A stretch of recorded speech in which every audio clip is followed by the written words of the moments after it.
पौर्णिमेला तथागत भगवान बुद्धाच्या जीवनात फार महत्त्व आहे. पौर्णिमेला बौद्ध उपासक उपासिकेने विहारात जाऊन त्रिशरण, पंचशील किंवा अष्टशील उपोषित व्रत पाळावे.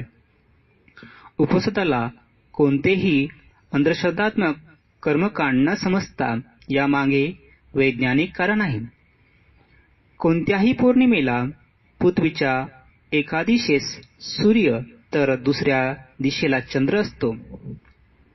या दोहाचे गुरुत्वाकर्षण परस्पर विरुद्ध दिशेला मानवी शरीरावर परिणाम करीत असल्याने पचनक्रिया मंदावते.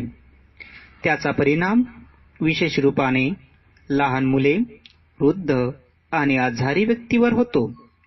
या दिवशी मानवी शरीरावर सूर्य व चंद्राच्या गुरुत्वाकर्षणाचा प्रभाव कार्यरत असतो. तसेच दोन्ही अष्टमीच्या दिवशी सुद्धा सूर्य व चंद्र पृथ्वीला काटकोन स्थितीत येत असल्याने गुरुत्वाकर्षण तेवढेच प्रभावी बनते.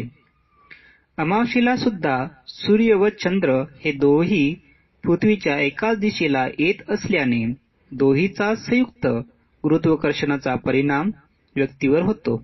म्हणून अमावास्येला सुद्धा उपोषित व्रत पाळावे. गृहस्थ असणारे उपासक उपासिका यांनी बौद्ध परंपरेनुसार पौर्णिमा, अमावस्या व महिन्यातील 2 अष्टमी असे 4 दिवस उपोषित व्रत करावे, जे बौद्ध जीवनपद्धतीतील आवश्यक अंग आहे. उपोषिताच्या दिवशी विहारात ध्यानसाधना करावी, धम्मश्रवण करावे किंवा भिक्खूसह धम्माची चर्चा करावी.